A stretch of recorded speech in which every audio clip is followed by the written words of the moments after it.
ભાવનગર શહેરના ગંગાજળિયા તળાવમાં ઈવી બસ ચાલક ઉપર થયેલો હુમલો અને પથ્થરના ઘાને પગલે પોલીસ દ્વારા આ વિસ્તારમાં રાઉન્ડ દ્વારા ચેકિંગ હાથ ધરવામાં આવી રહ્યું છે।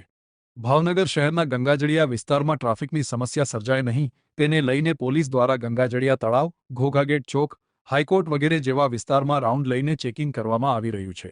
જો કે ફરી વખત આ પ્રકારની ઘટના બને નહીં તેને લઈને પોલીસ સતર્ક બની છે।